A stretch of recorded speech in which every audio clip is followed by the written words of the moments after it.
تقاته ولا تموتن إلا وأنتم مسلمون. أعوذ بالله من الشيطان الرجيم. بسم الله الرحمن الرحيم. فأما من طغى وآثر الحياة الدنيا فإن الجحيم هي المأوى وأما من خاف مقام ربه ونهى النفس عن الهوى فإن الجنة هي المأوى.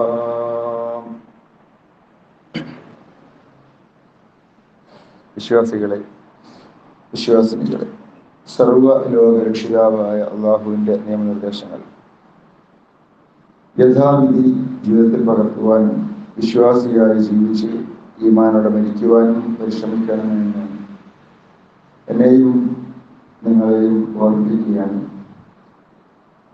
കരുണാവാരിധിയായ നാഥൻ അവനെ ഭയപ്പെട്ട് ജീവിക്കുന്ന മുത്തഖീങ്ങളായ ദാസന്മാരുടെ കൂട്ടത്തിൽ നമ്മെ അവരെയും ഉൾപ്പെടുത്തി അനുഗ്രഹിക്കുമാറാവട്ടെ.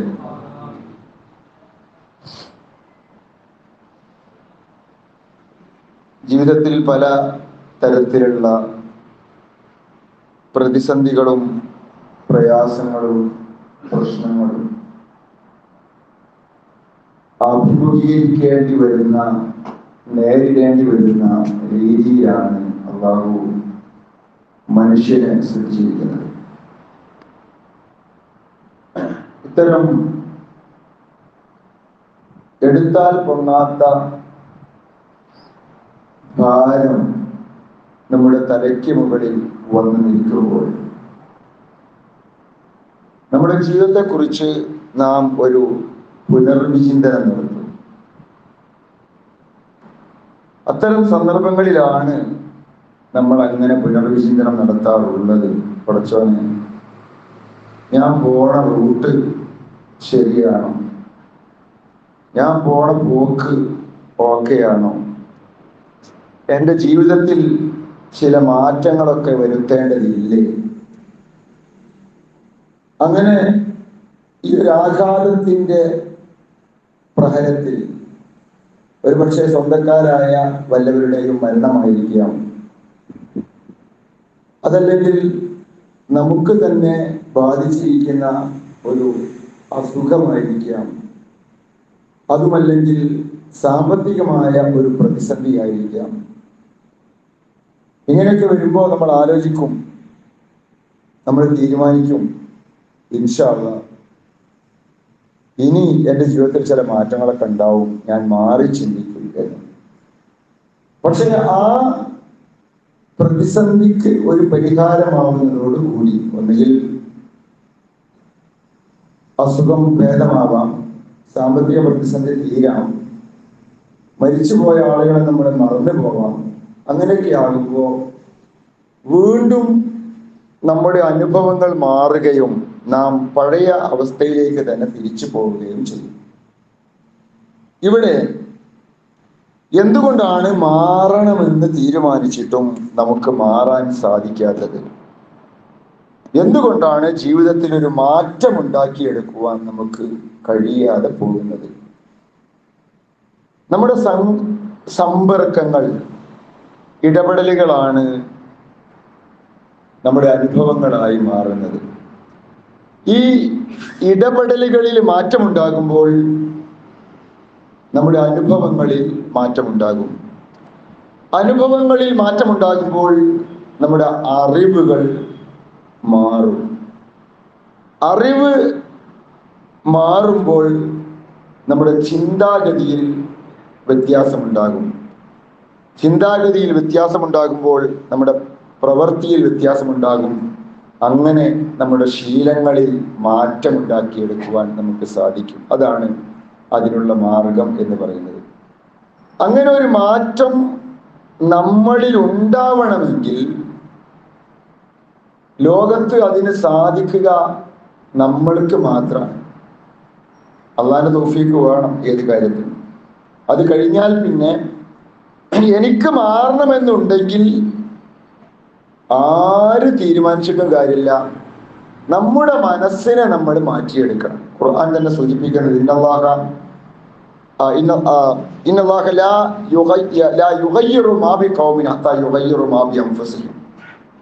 ഒരിക്കലും തന്നെ അവർ സ്വയം മാറാൻ തയ്യാറാവുന്നത് വരെ, അഥവാ അവരുടെ മനസ്സിൽ മാറ്റമുണ്ടാക്കുവാൻ അവർ ഒരുങ്ങുന്നത് വരെ അവരെ മാറ്റാൻ ഒരാൾക്കും സാധിക്കുകയില്ല. അതുവരെ മനുഷ്യൻ ഈ ഹവയുടെ പിന്നാലെ, അതാണ് നമ്മളെ ബാധിക്കുന്ന ഏറ്റവും വലിയൊരു പ്രശ്നം. ഹവ എന്ന് പറഞ്ഞാൽ ദേഹേച്ഛ എന്നാണ് സാധാരണ നമ്മളതിന് മലയാളത്തിൽ അർത്ഥം പറയാറുള്ളത്.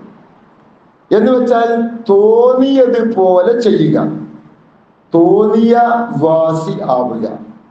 എന്താണോ മനസ്സിൽ തോന്നുന്നത് അതിൽ തെറ്റും ശരിയും പരിഗണിക്കാതെ, നന്മയും തിന്മയും പരിഗണിക്കാതെ, നാട്ടുനടപ്പിന് പറ്റാത്തത് നോക്കാതെ, മനസ്സിൽ തോന്നുന്നത് എന്തോ അതിൻ്റെ പിന്നാലെ പോവുക. ചില ആളുകൾക്ക് ചില വസ്തുക്കളോടായിരിക്കാം പ്രേമം, ചില ആളുകൾക്ക് ചില വ്യക്തികളോടായിരിക്കാം പ്രേമം, ചില ആളുകൾക്ക് ചില ചെയ്തികളോട്, പ്രവൃത്തികളോടായിരിക്കാം കൂടുതൽ പ്രേമം.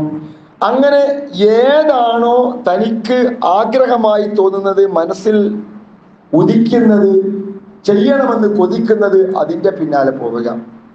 അത് മനുഷ്യന് അള്ളാഹു നൽകിയിരിക്കുന്ന ഒരു പ്രകൃതിയാണ്. അഥവാ അവന്റെ മനസ്സിന്റെ കൺട്രോൾ അവൻ ഏറ്റെടുത്തിട്ടില്ല എങ്കിൽ പിന്നെ അവനിൽ നടക്കുന്ന ഒരു രാസപ്രവർത്തനമുണ്ട്. ഈ ഇഷ്ടമുള്ള കാര്യം അവൻ ചെയ്യുമ്പോൾ അവന്റെ ബ്രെയിനകത്ത് ഒരു പ്രത്യേകമായ ഹോർമോൺ ഉണ്ടാകും. ഈ ഹോർമോൺ അവനൊരു സുഖം നൽകും. ഈ സുഖം അനുഭവിച്ച ഒരാൾക്ക് അത് പല കാര്യങ്ങളിലാവാം.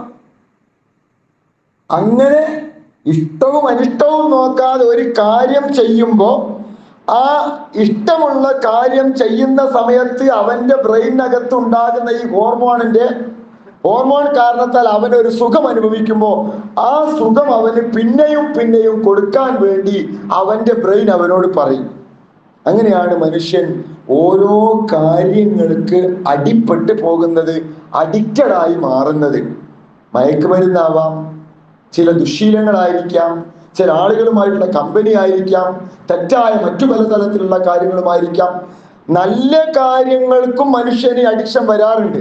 ഇപ്പോ വായിക്കുന്ന ഒരാൾ വായിച്ചുകൊണ്ടേയിരിക്കും, പൊതുപ്രവർത്തന രംഗത്ത് പ്രവർത്തിക്കുന്ന ഒരാൾ പ്രവർത്തിച്ചുകൊണ്ടേയിരിക്കും, സംഘടനയ്ക്ക് വേണ്ടി, ആദർശത്തിന് വേണ്ടി അധ്വാനിക്കുന്ന ഒരാൾ അതിനു വേണ്ടി അധ്വാനിച്ചുകൊണ്ടേയിരിക്കും. അങ്ങനെയുള്ള നല്ല കാര്യങ്ങൾ ചെയ്യുമ്പോഴും അവന്റെ ബ്രെയിനകത്ത് ഈ ഒരു എഫക്റ്റ് ഉണ്ടാകും. അത് അവനൊരു സുഖം ഫീൽ ചെയ്യും, അത് അവനൊരു സന്തോഷം നൽകും, ഒരു സമാധാനം നൽകും. അതേ അവസ്ഥയാണ് മറ്റു ആളുകൾക്കും സംഭവിക്കുന്നത്. പക്ഷെ ഒന്ന് അള്ളാഹു അനുവദിച്ച വഴിയാണ്, മറ്റത് അള്ളാഹു ഹറാമാക്കിയ വഴിയാണ്. ആ വഴിയിൽ നിന്ന് നമ്മുടെ മനസ്സിനെ, നമ്മുടെ ഇച്ഛകളെ, നമ്മുടെ മനസ്സിന്റെ തോന്നലുകളെ കൺട്രോൾ ചെയ്ത് കൊണ്ടുവരുന്ന ഒരാൾക്ക് മാത്രമേ ഈ ദുനിയാവിലും നാളെ പരലോകത്തും വിജയിക്കാൻ സാധിക്കുള്ളൂ. ഞാൻ നിങ്ങളെ ഓതി കേൾപ്പിച്ച ആയത്ത് സൂറത്ത് നാസിആത്തിലെ 37 മുതലുള്ള വാക്യങ്ങൾ.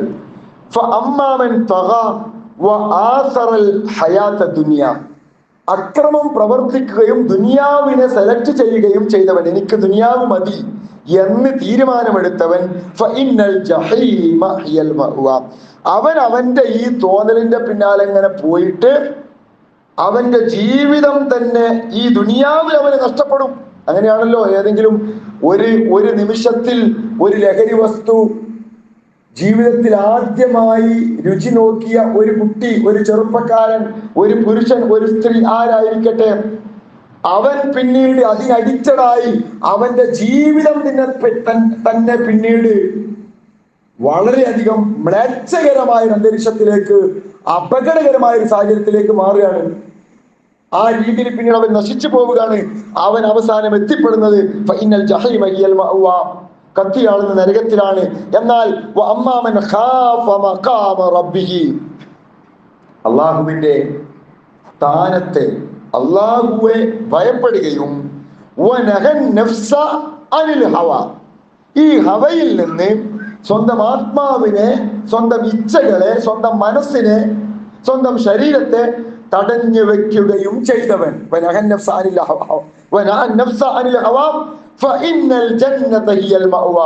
അവനുള്ളതാണ് സ്വർഗം, അവർക്കാണ് സ്വർഗം അനുഭവിക്കുവാൻ സാധിക്കുക എന്നാണ് വിശുദ്ധ ഖുർആൻ ഈ ആയത്തിലൂടെ സൂചിപ്പിക്കുന്നത്. ഇവിടെ നമ്മുടെ മനസ്സിനെ നമുക്ക് കൺട്രോൾ ചെയ്യാൻ സാധിക്കുക, ഇച്ഛകളിൽ നിന്ന്, തെറ്റായ കാര്യങ്ങളിൽ നിന്ന് മനസ്സിനെ നിയന്ത്രിക്കാൻ സാധിക്കുക എന്നുള്ളതാണ് ഒരാൾക്ക് രക്ഷപ്പെടുവാനുള്ള മാർഗം എന്നാണ് ഖുർആൻ പഠിപ്പിക്കുന്നത്. റസൂലുള്ളാഹി സ്വല്ലല്ലാഹു അലൈഹി വസല്ലം പഠിപ്പിക്കുന്ന ഒരു വചനത്തിൽ നമുക്ക് ഇപ്രകാരം വായിക്കാൻ സാധിക്കും: അൽ കയ്യിസു, ആരാണ് ശക്തൻ? കായിക ബലമുള്ളവൻ, 6 പാക്ക് ബോഡിയുള്ളവൻ, 6 അടി ഹൈറ്റ് ഉള്ളവൻ, നല്ല വെയിറ്റ് ഉള്ളവൻ, അവനാണ് ശക്തൻ? അല്ലെങ്കിൽ ഏതെങ്കിലും ഒരു അഭ്യാസം, കരാട്ടയോ കളരിയോ കുങ്ഫോ ജിമ്മോ ഏതെങ്കിലും ഒന്ന് ചെയ്ത് ബോഡി ഫിറ്റാക്കി വെച്ചവനാണോ ശക്തൻ? അവന് കായികമായ ഒരു ശക്തിയുണ്ട്. പക്ഷെ കായികമായ ശക്തി ഉണ്ട് എന്ന് കരുതി ഇത്തരം അപകടങ്ങളിൽ ചെന്ന് ചാടുകയില്ല എന്ന് പറയാൻ പറ്റില്ല. അതിന് മറ്റൊരു ശക്തി കൂടി വേണം. അതെന്ത് ശക്തിയാണ്? തന്റെ മനസ്സിനെ കീഴ്പ്പെടുത്തിയവൻ, തന്റെ ഇച്ഛകളെ കീഴ്പ്പെടുത്തിയവൻ. മനസ്സിൽ അത് ചെയ്യല്ലേ, ഇങ്ങോട്ട് പോവല്ലേ, അതൊന്ന് ടേസ്റ്റ് ചെയ്യല്ലേ, ഇതൊന്ന് അനുഭവിച്ചു നോക്കല്ലേ, അവിടെ ഒന്ന് പോയി നോക്കല്ലേ എന്നൊക്കെ തോന്നലുണ്ടാകുമ്പോ വേണ്ട, എനിക്കത് പറ്റുകയില്ല, എന്റെ സംസ്കാരത്തിന് അത് യോജിച്ചതല്ല, എന്റെ മതം അതെന്നോട് വിലക്കിയിട്ടുണ്ട് എന്ന് പറഞ്ഞ് അവിടെ നിന്ന് തങ്ങളെ കൺട്രോൾ ചെയ്യാൻ സാധിക്കാം.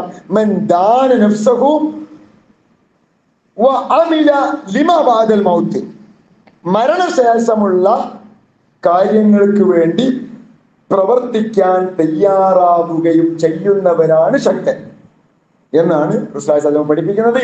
ഇനിയോ വൽ ആജിസു, അശക്തനാരാണ്? മൻ അത്ബഅ നഫ്സഹു, സ്വന്തം നഫ്സിനെ അങ്ങനെ കയറയച്ചു വിട്ടവനാണ്, കെട്ടയച്ചു വിട്ടവനാണ്. ഹവാഹ, ഇച്ഛകൾക്ക് പിന്നാലെ. വ തമന്ന അലല്ലാഹിൽ അമാനി, മനസ്സിൽ എന്താണോ തോന്നിയത് അതൊക്കെ ചെയ്ത് നടക്കുകയും ചെയ്യും. എന്നിട്ട് അള്ളാഹുവിനെ കുറിച്ച് നല്ല പ്രതീക്ഷ വെച്ച് പുലർത്തുകയും ചെയ്യും. എല്ലാ തോന്നിയാസും ചെയ്യും. എന്നിട്ടോ അള്ളാഹ് ഗഫൂർ ആണല്ലോ, അള്ളാഹ് റഹീം ആണല്ലോ, അള്ളാഹ് എല്ലാം പുറത്തിരുന്നല്ലേ ഖുർആനിൽ പറഞ്ഞത് എന്ന പ്രതീക്ഷയിൽ പിന്നെയും മുന്നോട്ട് പോകും, പിന്നെയും തെറ്റ് ചെയ്യും. എന്നിട്ട് അള്ളാഹ് പിന്നെ പുറത്തിരുമല്ലോ പിന്നെയും ചിന്തിക്കും. ആ രീതിയിൽ തെറ്റ് ചെയ്തുകൊണ്ട് അള്ളാഹുവിൽ പ്രതീക്ഷ അർപ്പിക്കാം. അള്ളാഹുവിലുള്ള പ്രതീക്ഷ നമുക്ക് നഷ്ടപ്പെടാൻ പാടില്ല. പക്ഷേ അവന്റെ പാപം അവൻ നിർത്തണ്ടേ? അത് കൺട്രോൾ ചെയ്യാൻ, നിർത്താൻ അവൻ തയ്യാറല്ല. അള്ളാഹിനെ കുറിച്ചുള്ള പ്രതീക്ഷയായിട്ട് ഇങ്ങനെ നടക്കുക, അവനാണ് അശക്തൻ. അത്തരക്കാരാവാതിരിക്കുവാനാണ് പ്രിയപ്പെട്ട സഹോദരങ്ങളെ, സഹോദരിമാരെ നമ്മൾ പരിശ്രമിക്കേണ്ടത്. എങ്ങനെയൊക്കെയാണ് ഹവയിൽ ചെന്ന് ചാടുക? പണ്ഡിതന്മാർ വിശദീകരിക്കുന്നു. ഒന്ന്, തിന്മയുമായിട്ടുള്ള സഹവാസം, തിന്മ ചെയ്യുന്ന ആളുകളുമായിട്ടുള്ള സഹവാസം, തിന്മ ചെയ്യുന്ന ആളുകളുടെ കൂടെയുള്ള ജീവിതം. സാധാരണ പറയാറുണ്ട്, നിങ്ങളുടെ സുഹൃത്തുക്കൾ ആരൊക്കെയാണ് എന്ന് എനിക്ക് കാണിച്ചു തരൂ, നിങ്ങളുടെ സ്വഭാവം എന്താണ് എന്ന് ഞാൻ പറഞ്ഞു തരാം. നമ്മളായിരിക്കട്ടെ, നമ്മുടെ മക്കളായിരിക്കട്ടെ, ഭാര്യ ആയിരിക്കട്ടെ, അയൽവാസികളായിരിക്കട്ടെ, ആരായിരിക്കട്ടെ, അവരുടെ 5 സുഹൃത്തുക്കൾ എടുത്താൽ ആ 5ന്റെ ആവറേജ് ആയിരിക്കും ഇയാളുടെ സ്വഭാവം, ഇയാളുടെ ആകത്തുക. നമ്മൾ പറയാറുണ്ടല്ലോ, ചന്ദനം ചാരിയ ചന്ദനം മണക്കും, ചാണകം ചാരിയ ചാണകം മണക്കും. എത്ര ഉറപ്പുണ്ടെങ്കിലും ചിലർ പറയും, ഏയ് അങ്ങനെ ഓന്റെ കൂടെ നടന്നു കരുതിയിട്ട് ഓന്റെ ദുസ്വഭാവം ഒന്നും എന്നെ സ്വാധീനിക്കൂല, ഞാൻ ഭയങ്കര കരുത്തനാണ്. പാറക്ക് എത്ര കരുത്തുണ്ട്, ഒരു കരിമ്പാറക്ക് എത്ര കരുത്തുണ്ട്. എന്നാൽ ആ കരിമ്പാറയിലേക്ക് വെള്ളച്ചാട്ടം വന്ന് വീണ് ഉറച്ച കരിമ്പാറ കുഴിഞ്ഞു പോകുന്നത് നിങ്ങൾ കണ്ടിട്ടില്ലേ? ഏതെങ്കിലും വെള്ളച്ചാട്ടത്തിൽ ചെന്ന് നോക്കൂ, താഴെ വെച്ച കല്ലിലേക്ക് വെള്ളം വീണ് വീണ് വീണ് ആ കല്ലിങ്ങനെ കുഴിഞ്ഞു പോയിട്ടുണ്ട്. എങ്ങനെയാ സംഭവിച്ചത്? അത്ര ഉറപ്പ് നമ്മളെ കൽബിലില്ലല്ലോ.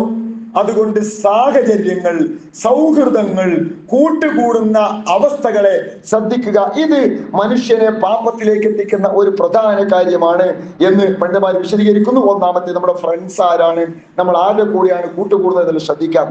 രണ്ടാമത്തെ ഒരു കാര്യം രക്ഷിതാക്കൾ ശ്രദ്ധിക്കേണ്ടതാണ്, മക്കളെ വളർത്തുന്ന രീതി. അത് ഇച്ഛയിലേക്ക് വഴിമാറി പോകുന്ന, ഹവയുടെ കൂടെയായി പോകുന്ന അവസ്ഥ പലപ്പോഴും സംഭവിക്കാറുണ്ട്. എന്താ? മക്കൾ ചോദിച്ചതൊക്കെ കൊടുക്കുക, മക്കളെ ഇഷ്ടങ്ങളൊക്കെ പൂർത്തീകരിക്കുക, എന്ത് മോഹിച്ചാലും അത് സാധിപ്പിച്ചു കൊടുക്കുക, മക്കളോട് ഒരിക്കലും നോ പറയാതിരിക്കുക. അങ്ങനെ മക്കളെ എന്തൊക്കെയാണോ അവരോട് അത് നിനക്ക് നല്ലതല്ലടാ എന്ന് ഒരിക്കൽ പോലും പറയില്ല. അവരോടത് ചെയ്യരുതടാ എന്ന് പറയാനുള്ള കരുത്തില്ല. അതിന് ഏത് നിലക്കും ആവാം. ഒന്നുകിൽ സ്നേഹം കൊണ്ടായിരിക്കാം, അല്ലെങ്കിൽ കഴിവില്ലായ്മ കൊണ്ടായിരിക്കാം. അങ്ങനെ എല്ലാ ആഗ്രഹങ്ങളെയും സാധിപ്പിച്ച് അവരെ ഇഷ്ടത്തിന് കയറൂരി വിടുന്ന ഒരു പാരന്റിങ് സ്റ്റൈല്. അത്തരം ആളുകൾ അവസാനം എന്താ സംഭവിക്കാര്യങ്ങള്? ഒരു 10-22 വയസ്സാകുമ്പോൾ അല്ലെങ്കിൽ 10-18 വയസ്സാകുമ്പോ ഇവൻ അല്ലെങ്കിൽ ഇവൾ ഒരിക്കലും നമുക്ക് അനുവദിക്കാൻ പറ്റാത്ത ഒരു കാര്യം ചെയ്യണമെന്ന് പറയും. അതോടുകൂടി നിർബന്ധമായിട്ട് നോ പറയേണ്ടി വരും. അതോടുകൂടി പ്രശ്നമായി മാറും.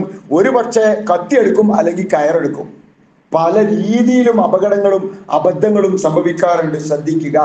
അപ്പോ ഇവിടെ മക്കളുടെ ഇഷ്ടത്തിന് എല്ലാം വിട്ടുകൊടുക്കുന്നതിന് പകരം എന്താണ് ശരി, എന്താണ് തെറ്റ്, അംറു ബിൽ മഅറൂഫ് നഹ്യു അനിൽ മുൻകർ കുടുംബത്തിൽ നിർവഹിക്കപ്പെടണം. മക്കൾ തെറ്റ് ചെയ്യുമ്പോൾ അവരോട് പറയാനുള്ള കരുത്തും കഴിവും ശേഷിയും നമുക്ക് ഉണ്ടായിരിക്കണം. ആ രീതിയിൽ മതത്തെ കൃത്യമായി മനസ്സിലാക്കിക്കൊണ്ട് മനസ്സിനെ കൺട്രോൾ ചെയ്തുകൊണ്ട് മുന്നോട്ട് പോവുക. നബി സല്ലല്ലാഹു അലൈഹി വസല്ലം സൂചിപ്പിച്ചു, ലാ യുഅ്മിനു അഹദക്കും ഹത്താ യകൂന ഹവാഹു തബഅൻ ലിമാ ജീതു ബിഹി. നിങ്ങളിൽ ഒരാൾ മുസ്ലിം ആവുകയില്ല, വിശ്വാസിയാവുകയില്ല, ഏതുവരെ നിങ്ങളുടെ ഇച്ഛകൾ അള്ളാഹുവിന്റെ റസൂല് കൊണ്ടുവന്നതിന്റെ കൂടെ നിൽക്കുന്നത് വരെ. മക്കൾക്ക് ഇഷ്ടം അതാണ് എന്ന് കരുതിയിട്ട് ചിലര് സുന്നത്തും അതേപോലെ തന്നെ ദീനും ഒക്കെ വിട്ടിട്ട് മക്കളുടെ ഇഷ്ടത്തിന് വിട്ടുകൊടുക്കും. ഇവിടെ അള്ളാഹുവിന്റെ ഇഷ്ടം ഇതാണ് എന്ന നിലക്ക് നമ്മുടെ ഇച്ഛകളെ, മക്കളുടെ ഇച്ഛകളെ അതിനനുസൃതമായ രീതിയിൽ മെരുക്കിയെടുക്കുവാൻ നമുക്ക് സാധിക്കണം. അതാണ് ഖുർആൻ സൂറത്ത് തൗബയിലൂടെ സൂചിപ്പിച്ചത്. ഖുൽ ഇൻ കാന ആബാഉക്കും വഅബ്നാഉക്കും വഇഖ്വാനുക്കും വഅസ്വാജുക്കും എന്ന് തുടങ്ങുന്ന ആയത്ത്. നിങ്ങളുടെ രക്ഷിതാക്കൾ, അതേപോലെ തന്നെ മക്കൾ, സഹോദരങ്ങൾ, ഭാര്യമാർ, ഇങ്ങനെ ഒരുപാട് കാര്യങ്ങൾ എണ്ണി പറഞ്ഞിട്ട് ഖുർആൻ പറയാണ്, അഹബ്ബ ഇലൈക്കും മിനല്ലാഹി വറസൂലിഹി, അള്ളാഹുവിനേക്കാൾ പ്രവാചകനേക്കാൾ നിങ്ങൾക്ക് ഇഷ്ടം ഇതിനോടൊക്കെയാണ് എങ്കിൽ ആയത്ത് അവസാനിപ്പിക്കുന്നത് എങ്ങനെയാ? ഫതറബ്ബസു ഹത്താ യഅതി അല്ലാഹു ബിഅംരിഹി. അള്ളാഹുവിന്റെ കൽപ്പന, അള്ളാഹുവിന്റെ ശിക്ഷയുടെ കൽപ്പന വരുന്നതിനെ നിങ്ങൾ കാത്തിരിക്കുക എന്നാണ് ഖുർആൻ ഈ ആയത്ത് അവസാനിപ്പിച്ചുകൊണ്ട് പറയുന്നത്. അപ്പോ അങ്ങനെ ഒരു ഇച്ഛകൾക്കനുസരിച്ച് വിട്ടുകൊടുക്കുന്ന ഒരു അവസ്ഥ ഉണ്ടാവാതിരിക്കുവാൻ വേണ്ടി പ്രിയപ്പെട്ട സഹോദരങ്ങളെ, സുഹൃത്തുക്കളെ, നമ്മൾ ശ്രദ്ധിക്കുക. മൂന്നാമത്തെ ഒരു കാര്യം അവയിലേക്ക് പോകുവാനുള്ള ലക്ഷണമായിട്ട് പണ്ഡിതന്മാർ പറയുന്നത് അള്ളാഹുവിന്റെ അനുഗ്രഹങ്ങളെ ഓർക്കാതിരിക്കുക എന്നുള്ളതാണ്. നോക്ക് നിങ്ങൾ, എത്രയോ അനുഗ്രഹങ്ങളാണ് ഓരോ ദിവസവും ഓരോ നിമിഷവും നമ്മൾ അനുഭവിച്ചുകൊണ്ടിരിക്കുന്നത്. പക്ഷെ ഇതിനോട് കാണിക്കേണ്ട നന്ദി, നമ്മളെ ശരീരം, ഇപ്പൊ ഒരാളുടെ ലിവർ മാറ്റി, അടുത്ത് കേട്ടൊരു ന്യൂസ്, ഒരാളുടെ ലിവർ മാറ്റി വെക്കാൻ വേണ്ടി 35 ലക്ഷം ഉറുപ്പ്യാണ് കൊടുത്തത്. 35 ലക്ഷം ഉറുപ്പ്യ. 20 ലക്ഷം ആ ലിവറിന്റെ വിലയും 15 ലക്ഷം അതിന്റെ ഓപ്പറേഷൻ, അതിന്റെ ചികിത്സകൾ. 35 ലക്ഷം ഉറുപ്പ്യ. എങ്ങനെ ഉണ്ടായതാ? അള്ളാഹുവിന് നന്ദി കാണിക്കാതെ അള്ളാഹുവിന് എതിര് പ്രവർത്തിച്ചത് കൊണ്ട് സംഭവിച്ചതാ. കുടിക്കാൻ പാടില്ലാത്തത് കുടിച്ചത് കൊണ്ടും കഴിക്കാൻ പാടില്ലാത്തത് കഴിച്ചത് കൊണ്ടും സംഭവിച്ചത്. നോക്കി നിങ്ങൾ, നമ്മള് ഒരു 15 ലക്ഷം ഉറുപ്പ്യന്റെ ഒരു വണ്ടി വാങ്ങിയാല്, അല്ലെങ്കിൽ 10 ലക്ഷം ഉറുപ്പ്യന്റെ ഒരു വണ്ടി വാങ്ങിയാല്, പെട്രോൾ ഒഴിക്കേണ്ട വണ്ടി ആണെങ്കിൽ ആരെങ്കിലും ഒരു മണ്ണെണ്ണ ഒഴിക്കുവോ? ഡീസൽ വണ്ടി ആണെങ്കിൽ ആരെങ്കിലും ഒരു വേറെന്തെങ്കിലും സാധനം വാരി ഒഴിക്കുവോ? ഇല്ല. നമ്മൾ ശ്രദ്ധിക്കും, അതിന്റെ ഓയിൽ ശ്രദ്ധിക്കും, അതിന്റെ ഓരോ മെയിൻ്റനൻസും കൃത്യമായി ശ്രദ്ധിക്കും. കാരണം എന്താ? വില കൊടുത്ത് വാങ്ങിയതാ. അതിനേക്കാളും വില ഞമ്മക്കുണ്ട്. ഇതിലേക്ക് ഒഴിക്കാൻ പാടുള്ളത് എന്ത്, ഒഴിക്കാൻ പാടില്ലാത്തതെന്ത്, കുടിക്കാൻ പാടുള്ളതെന്ത്, കുടിക്കാൻ പാടില്ലാത്തതെന്ത്, ഇതുകൊണ്ട് ചെയ്യാൻ പറ്റുന്നതെന്ത്, ചെയ്യാൻ പറ്റാത്തതെന്ത്. വണ്ടിക്കുള്ളത് പോലെയുള്ള ഒരു വർക്കിംഗ് മാനുവൽ നമുക്കും ഉണ്ട്. പക്ഷെ അതിലൊരാൾക്കും ഒരു ശ്രദ്ധയില്ല. അത് എന്തും കഴിക്കും, എന്തും കുടിക്കും, എപ്പോഴും തിന്നും, ഏത് കോലത്തിലും ആവും. അള്ളാഹു നമുക്ക് ഫ്രീ ആയി നൽകി എന്നുള്ളത് കൊണ്ടാണോ അതിന്റെ വാല്യൂ നമുക്ക് നഷ്ടപ്പെട്ടു പോകുന്നത്? അള്ളാഹു നമുക്ക് നൽകിയിരിക്കുന്ന ഈ അനുഗ്രഹങ്ങളെ കുറിച്ച് ഓർത്ത് അള്ളാഹുവിന് നന്ദി കാണിക്കുക. വിശുദ്ധ ഖുർആൻ പറയുന്നു, ഇന്നല്ലദീന യഖ്ശൗന റബ്ബഹും ബിൽ ഗൈബി, ഗൈബിയായ നിലക്ക് അള്ളാഹുവിനെ ഭയപ്പെടുന്നവർ ലഹും മഗ്ഫിറത്തും വഅജ്റുൻ കബീർ, അവർക്കാണ് പാപമോചനമുള്ളത്, അവർക്കാണ് പ്രതിഫലമുള്ളത്. വാസിറു ഖൗലക്കും വജ്ഹറു ബിഹി, നിങ്ങൾ രഹസ്യമാക്കി വെക്കുന്നതും പരസ്യമാക്കി വെക്കുന്നതും ഇന്നഹു അലീമും ബിദാത്തി സുദൂർ, അവൻ നിങ്ങളുടെ ഹൃദയത്തിലുള്ളതെല്ലാം അറിയുന്നവനാണ്. നിങ്ങൾ നന്ദി കാണിക്കുന്നവനാണോ നന്ദി കാണിക്കുന്നവനാണോ എന്നത് കൃത്യമായി അള്ളാഹു അറിയുന്നവനാണ്. അലാ യഅലമു മൻ ഖലഖ വഹുവൽ ലത്തീഫുൽ ഖബീർ, നിങ്ങൾ അറിയുക, അലാ യഅലമു മൻ ഖലഖ, സൃഷ്ടിച്ചവനായ റബ്ബിനെ നിങ്ങൾ മനസ്സിലാക്കുക. അവൻ ലത്തീഫാണ്, ഖബീറാണ്, കൃത്യമായി കാര്യങ്ങൾ മനസ്സിലാക്കുന്നവനാണ്. ആ റബ്ബിനോട് നന്ദിയുള്ളവനായി മാറുക. ഇല്ല എങ്കിൽ നമ്മൾ നേരത്തെ പറഞ്ഞ ദേഹേച്ഛയ്ക്ക് കീഴ്പ്പെട്ടു പോവാൻ സാധ്യതയുണ്ട്. നാലാമത്തെ കാര്യം പണ്ഡിതന്മാർ പഠിപ്പിക്കുന്നു, അമിതമായ ദുനിയാവിനോടുള്ള സ്നേഹം. ദുനിയാവ് കിട്ടിയത് മതിയാവാതിരിക്കുക. അങ്ങനത്തെ ഒരാള് ഇച്ഛകളുടെ പിന്നാലെ പോകും. ദുനിയാവ് സമ്പാദിക്കാനും സ്നേഹിക്കാനും ഉണ്ടാക്കാനും ഒക്കെ അള്ളാഹ് പഠിപ്പിച്ചിട്ടുണ്ട്, റസൂൽ നിർദ്ദേശിച്ചിട്ടുണ്ട്. പക്ഷെ അതിനൊക്കെ ഒരു ലിമിറ്റ് വെച്ചിട്ടുണ്ട്. അമിതമായ രീതിയിൽ ഇന്നല്ലദീന ലാ യർജൂന ലിഖാഅന, അള്ളാഹുവിനെ കണ്ടുമുട്ടണമെന്ന് ആഗ്രഹിക്കാത്തവർ, വറദൂ ബിൽ ഹയാത്തി ദുനിയ, ദുനിയാവിന്റെ ജീവിതത്തിൽ തൃപ്തിപ്പെടുകയും ചെയ്തവർ, ദുനിയാവ് മതി എന്ന് ചിന്തിച്ചവർ, അതിന്റെ പിന്നാലെ പായുന്നവർ, പരലോകത്തെ മറന്നവർ, ആരാധനാ കർമ്മങ്ങളെ കുറിച്ച് പോലും ചിന്തിക്കുവാൻ അവസരമില്ലാത്തവർ, അതിൽ സമാധാനം കണ്ടെത്തിയവർ, അവരെത്തരക്കാരാ, അവര് അള്ളാഹുവിന്റെ ആയത്തുകളെ കുറിച്ച്, അള്ളാഹു നൽകിയ ദൃഷ്ടാന്തങ്ങളെ കുറിച്ച് അവർ അശ്രദ്ധരാണ്. ഉലൈക മഅ്വാഹുമുന്നാർ, അവർക്കുള്ളതാണ് നരകം. ബിമാ കാനൂ യക്സിബൂൻ, അവർ സമ്പാദിച്ചത് കാരണം. പ്രിയപ്പെട്ട സഹോദരങ്ങളെ, ആ രീതിയിൽ ഇച്ഛകൾക്ക് കീഴ്പ്പെട്ടു പോവാതിരിക്കുവാൻ വേണ്ടി നമ്മൾ ശ്രദ്ധിക്കുക, നമ്മുടെ വിശ്വാസത്തെ കാത്തു സൂക്ഷിക്കുക. ഇല്ല എങ്കിൽ സംഭവിക്കുന്ന അപകടത്തെ തിരിച്ചറിയുവാൻ വേണ്ടി തയ്യാറാവുക. ഇനി ഈ ഹവയുടെ അനന്തര ഫലങ്ങളിൽ നിന്ന് നമ്മളെ രക്ഷപ്പെടുത്തുവാൻ, ഹവയിൽ നിന്ന് നമ്മളെ മാറ്റിയെടുക്കുവാനുള്ള വഴികൾ ഒന്നാമതായി പണ്ഡിതന്മാർ പഠിപ്പിക്കുന്നത്, ഖുർആൻ നിർദ്ദേശിക്കുന്ന, നബി സല്ലല്ലാഹു അലൈഹി വസല്ലം പഠിപ്പിക്കുന്നത് തഖ്വയാണ്, അള്ളാഹുവിനെ കുറിച്ചുള്ള ശരിയായ ബോധം. ഈ തഖ്വ നമുക്ക് നഷ്ടപ്പെട്ടാൽ ഹവയുടെ പിന്നാലെ പോകും. തഖ്വ ഉണ്ടാക്കിയെടുക്കുക എന്നുള്ളതാണ് ഇതുകൊണ്ട് ഹവയിൽ രക്ഷപ്പെടുവാനുള്ള മാർഗം. ഹവ ഉണ്ടായി കഴിഞ്ഞാൽ തഖ്വ ഇല്ലാതാവും എന്ന ദുരന്തമാണ് ഒന്നാമതായി നമ്മൾ തിരിച്ചറിയേണ്ടത്. രണ്ടാമത്, ഹവയുടെ അനന്തര ഫലം എന്ന് പറയുന്നത് നമ്മൾ മാനസികമായി രോഗിയായി മാറുമെന്നുള്ളതാണ്. ഖുർആൻ സൂചിപ്പിച്ചുവല്ലോ, ഒരു വിഭാഗം ആളുകൾ ഈ ഹവയ്ക്ക് പിന്നാലെ പോയിട്ട് അവർ ഒരു തെറ്റ് ചെയ്തു, അങ്ങനെ കൽബിൽ ഒരു കറുത്ത പുള്ളി വീണു. രണ്ടാമത്തെ തെറ്റ് ചെയ്തു, വീണ്ടും പുള്ളി വീണു. അങ്ങനെ വീണ് അവരുടെ ഹൃദയം കറുത്തു പോയവർ, അവരുടെ സമ്പാദ്യം കാരണം, അവരുടെ പ്രവൃത്തി കാരണം ഹൃദയം കറുത്തു പോയ ആളുകളാണ് അത്തരക്കാർ. അതാണ് ഹവ കൊണ്ട് സംഭവിക്കുന്ന രണ്ടാമത്തെ ഒരു ദുരന്തം എന്ന് പറയുന്നത്. മൂന്നാമത്തെ ഒരു കാര്യം എന്ന് പറയുന്നത്, പാപം ചെയ്യുന്നതിനുള്ള ഗൗരവം നഷ്ടപ്പെട്ടു പോകും. ചില കാര്യങ്ങളൊക്കെ നമ്മൾ കേട്ടാൽ മൂക്കത്ത് വരല് വെക്കും. പടച്ചോനെ, അയാൾ അങ്ങനെ ചെയ്തോ, ഇയാൾ അങ്ങനത്തെ ഒരു ഇതിൽ ചെന്ന് ചാടിയോ? എന്താ കാരണം?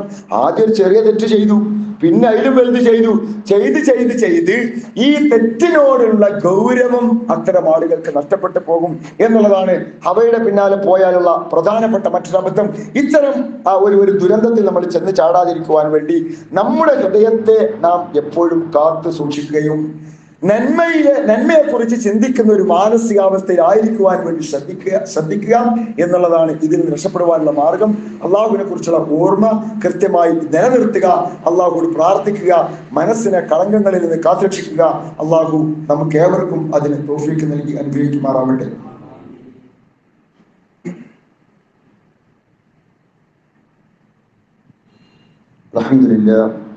അൽഹംദുലില്ലാഹിൽ വാഹിദിൽ ഖഹാർ അസീസുൽ ഗഫാർ വസ്സലാത്തു വസ്സലാമു അലാ മൻ അർസലഹു കാഫത്തൽ ലിന്നാസ് ബിത്തബ്ശീരി വൽ ഇൻദാർ വഅലാ ആലിഹിൽ അത്ഖിയാഇൽ അബ്റാർ വഅലാ അസ്ഹാബിഹിൽ അസ്ഫിയാഇൽ അഖ്യാർ മാദാമിസ് സമാവാതി വൽ അർദി മാ തഅഖബത്തിൽ ലിമാത് വൽ അൻവാർ അമ്മാ ബഅദ് തഖുല്ലാഹ്. വിശ്വാസികളെ കൂടി അല്ലാഹുവിന്റെ നിയമനിർദ്ദേശങ്ങൾ ജീവിതത്തിൽ പകർത്തി പ്രതീക്ഷിക്കുക. പ്രവാചകൻ പഠിപ്പിച്ച ഒരു പ്രാർത്ഥനാ വാക്യം, അല്ലാഹുമ്മ ഇന്നി അസ്അലുക്കൽ ഹുദാ വത്തുഖാ വൽ അഫാഫ വൽ ഗിന. അല്ലാഹുവേ, ഞാൻ നിന്നോട് സന്മാർഗത്തെ ചോദിക്കുന്നു. അല്ലാഹുമ്മ ഇന്നി അസ്അലുക്കൽ ഹുദാ, ഞാൻ നിന്നോട് സന്മാർഗത്തെ ചോദിക്കുന്നു. വത്തുഖാ, തഖ്വയെ അല്ലാഹുവേ ഞാൻ നിന്നോട് ചോദിക്കുന്നു, ഞാൻ നിന്നോട് പ്രാർത്ഥിക്കുന്നു. വൽ അഫാഫ, പാതിവൃത്യം, നല്ല രീതിയിൽ ജീവിക്കുവാനുള്ള കഴിവ്. വൽ ഐന, അതേപോലെ തന്നെ ഐശ്വര്യവും. ഈ 4 കാര്യങ്ങളും നാഥ ഞാൻ നിന്നോട് ചോദിക്കുന്നു എന്ന് റസൂലുള്ളാഹി സ്വല്ലല്ലാഹു അലൈഹി വസല്ലം പ്രാർത്ഥിക്കാറുണ്ടായിരുന്നു. അല്ലാഹുമ്മ ഇന്നി അസ്അലുക്കൽ ഹുദാ വത്തുഖ വൽ ഇഫാഫ വൽ ഐന. മറ്റൊരു വചനം നബി സ്വല്ലല്ലാഹു അലൈഹി വസല്ലം പഠിപ്പിക്കുന്നു, അല്ലാഹുമ്മ ആതി നഫ്സി തഖ്വാഹ വസക്കിഹ അൻത ഖൈറു മൻ സക്കാഹ അൻത വലിയുഹ വമൗലാഹ. ഇത്തരം പ്രാർത്ഥനകളൊക്കെ നമ്മൾ മനഃപ്പാഠമാക്കി പരമാവധി ഉരുവിട്ട് ജീവിതത്തിന്റെ ഭാഗമാക്കി മാറ്റുവാൻ ശ്രദ്ധിച്ചാൽ ഇത്തരം ഹവകളിൽ നിന്നൊക്കെ, ദേഹേച്ഛകളിൽ നിന്നൊക്കെ നമ്മൾ രക്ഷപ്പെടുത്താൻ നമുക്ക് സാധിക്കും. അല്ലാഹുമ്മ ആതി നഫ്സി തഖ്വാഹ, അല്ലാഹുവേ എന്റെ ഹൃദയത്തിന് അതിന്റെ തഖ്വ നീ നൽകണമേ തമ്പുരാനെ. വസക്കിഹ അൻത ഖൈറു മൻ സക്കാഹ, നീ അതിനെ സംസ്കരിക്കണേ നാഥ, നീയാണല്ലോ സംസ്കരിക്കുന്നവരിൽ ഏറ്റവും നല്ലവൻ. അൻത വലിയുഹ വമൗലാഹ, നീയാണ് അതിന്റെ രക്ഷാധികാരി, നീയാണ് അതിന്റെ ഉത്തരവാദിത്വം ഏറ്റെടുത്തവൻ. ഇത്തരം പ്രാർത്ഥനകളെ മനസ്സിൽ കൊണ്ടുവരുവാനും ജീവിതത്തിന്റെ ഭാഗമാക്കി മാറ്റുവാനും നാം ശ്രദ്ധിക്കുക. അള്ളാഹു നമുക്കേവർക്കും അതിന് തൗഫീഖ് നൽകുമാറാവട്ടെ. ഇൻഷാ അല്ലാഹ് ഇന്ന് ജുമാക്ക് ശേഷം നമ്മുടെ പള്ളിയുടെ പ്രവർത്തനങ്ങൾക്ക് വേണ്ടിയുള്ള ഒരു കളക്ഷനാണ്. പരമാവധി അതുമായി സഹകരിക്കുക. അള്ളാഹു നമ്മുടെ സൽക്കർമ്മങ്ങൾക്ക് അർഹമായ